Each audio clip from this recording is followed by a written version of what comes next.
which obviously last year in that Boston series, he did come and show up, show out. Obviously, the rest of the team didn't come to play, but it's only a certain amount of times you can go on that same pony ride with the same pony and not get the results that you want at the end of the day. I think Donovan Mitchell, he should be under some scrutiny. I'm not gonna say the most, but how long do you want to be mediocre? You have a team that you invested all this capital in that you're expecting results, and the results is an NBA Finals, and that not even in the championship, but getting there. And you're the 1 seed. You're the hottest team in the NBA right now. You defeated the big dogs, so we expect the results.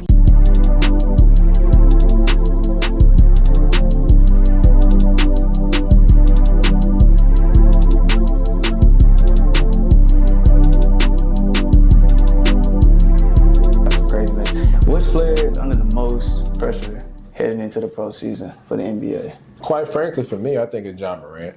Ja Morant, obviously his all-court stuff doesn't need to be discussed, but it was pretty dumb and pretty bad at the time. And his injury history. I mean, Ja, you don't know if he's going to be on the court half nights. Now, it was a time 2-3 years ago we seen Ja Morant, and Ja Morant was arguably a top 10 player in the league. He won Most Improved, obviously, with the second team All-NBA, leading his team in the second round before he unfortunately got injured against that Golden State series. But before he got injured, he was averaging 35. I think his athleticism took a slight decline. And we don't see a lot of those highlight dunks. We don't see a lot of those explosive plays that we've been accustomed to seeing Ja Morant notorious do for the duration of his career. So I think Ja Morant has taken a step back. And hearing his name is coming up in potential summer trade talks, because obviously he's going to be coming up on that contract pretty soon. And Memphis might not be 100% invested into giving him the likes of over $300 million on his next contract. Supermax talks. Yeah, so that would be the type of talks that he would be in. And I don't think that he's the level of player right now at all to he missed, he sucks. I don't think he's the level of player that he was at his peak to have that level of security if he has a good series, if he has a bad series. He's kind of in that prove-it year, because obviously Jaren Jackson is coming up on the contract and it's going to be a very hefty one. Obviously, we've seen it was about $345 million if he wins Defensive Player of the Year, which is insane. I don't think he's that level of player to deserve that level of money. Don't he already got one? Yeah, but if he wins another one, the price goes up, and he can ask for the absolute max, and I don't think he's a max player. But Ja Morant, I think he's under the most pressure. I think if he doesn't perform, he has the realistic chance of being moved in the summer, whether, people want to believe me or not. I mean, only time will tell. But I think this is a huge, huge, huge postseason for Ja. He needs to get he needs to get back into that groove. He needs to pick up that average from this 20 points and 7 assists to about 25, 26, if you're going to be realistically the face of this franchise, a leader of men. And you can't go nowhere with an undersized guard that's a shooting liability. You can only go so far. We've seen those stories phase out with the Derrick Roses, with the Russell Westbrooks. I mean, only time tells with these short guys that never develop jump shots. So Memphis realized. D-Rose, he developed that mid-range game. It was that damn The game was evolving. Like, they was gone were the days of long twos and into the dawn of the era of the three ball. He got better at shooting threes, too, as he oh, yeah, for sure he did. For sure, he did. Oh, Derrick Rose? Yeah, he was in Minnesota. I'm not saying he was one of the... Yeah, he evolved, but it was too late. Yeah, it was. That extended his career. That's a plus. Mm-hmm. Shoot, for me, it ain't too many options. Ja Morant is a good one, so I'll go a different direction. I'd say Giannis. And the only reason I say Giannis is because when a guy of your stature is in a position of power in your franchise where you're essentially controlling that much for what they're capable of doing, it's kind of hard to see how much cachet you should demand if you go into your third straight season with a first-round exit. The first time around, we did not expect the team that he lost to go to the finals. I mean, for as talented as that Miami Heat squad was, they were 8th seed for a reason, and they were the first team in NBA history to go to the finals, not only as an 8 seed, but as a play-in. Granted, the play-in hasn't been around for that long, but I mean, the fact of the matter is, you lost to a squad that you are supposedly better than on your own home court with home court advantage. So just off of that alone is insane.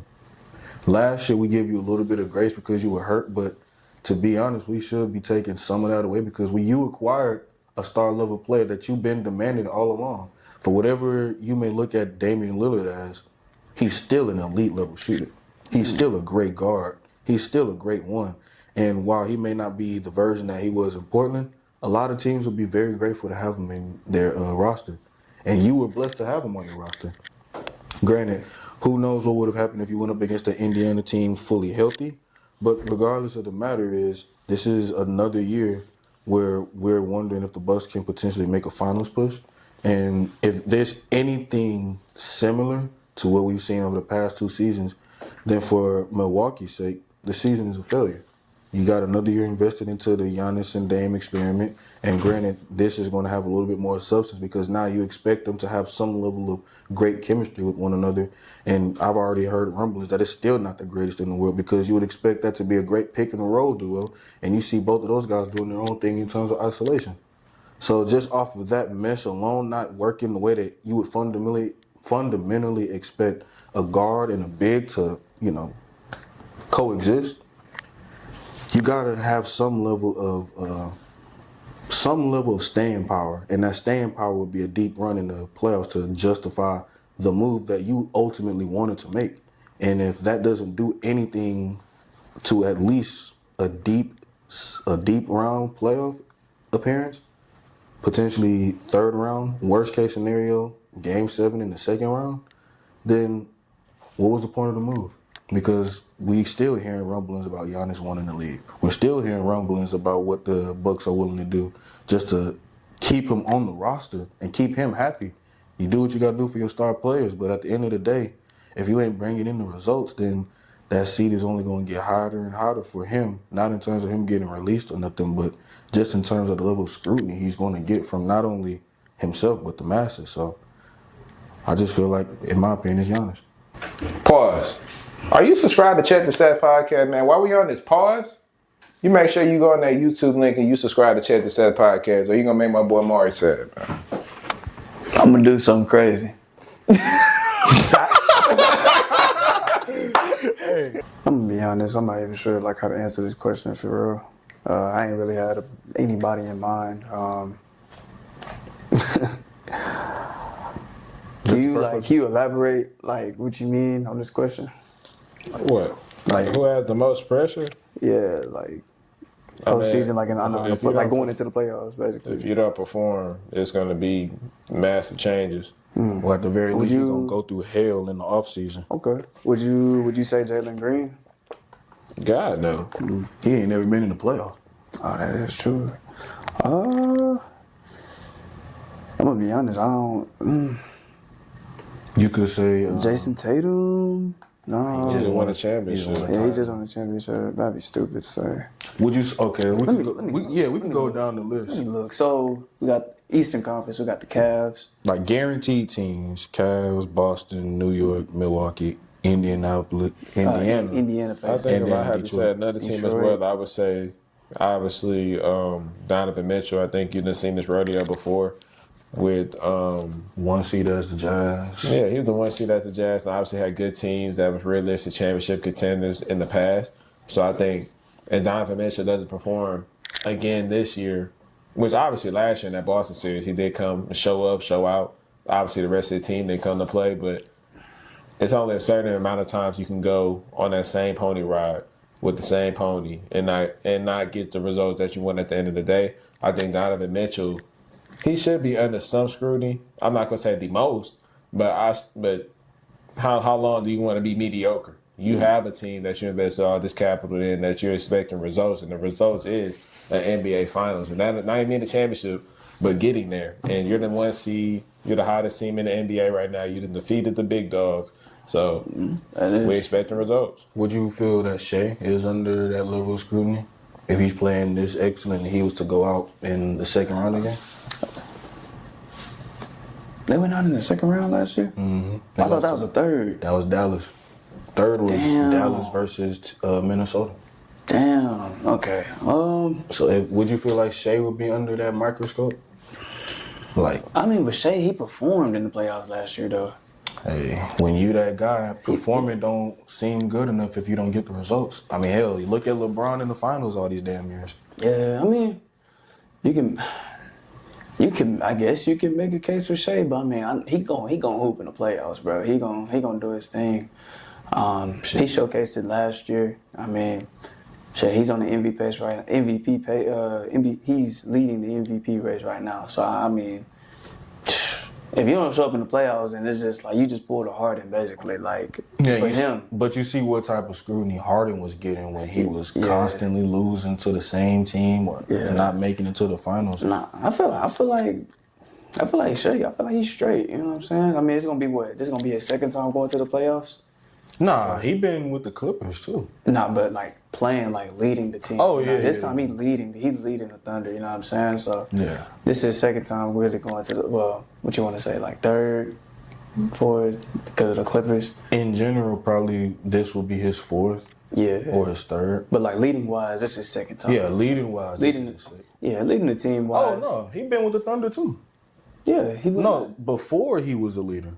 Like, he went there with CP3. The Rockets played them in the bubble. That is true.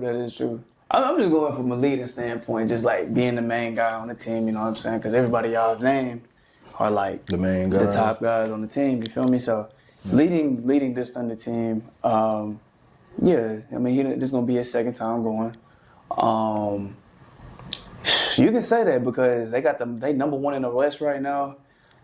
Yeah, like I know he gonna show out, but it's really, it's a team game, you know what I'm saying? Shea can drop 50 and, you know what I'm saying, the whole team, you know what I'm saying, if they don't elevate their play, shit, is it really on him? Because that's kind of how it was, like, last year, in the sense when he was in the playoffs. Like, he was going crazy, but, like, team just wasn't elevating their play, honestly. I think it was just the standpoint of, like, y'all didn't necessarily know what to do against that offensive juggernaut that was Dallas. Even with as good as the defensive team y'all were. That's because who do we have holding him? Lou Dort? Mm-hmm. Yeah, Luka was. But then who did you have to take care of Kyrie? I think Shea was guarding Kyrie, if I'm not mistaken. Mm. But now we got Lou Dort, Alex Caruso. I mean, you got Shea. Shea's a pretty good damn defender. You know what I'm saying? Oh, yeah. I don't know what he's ranked in steals right now.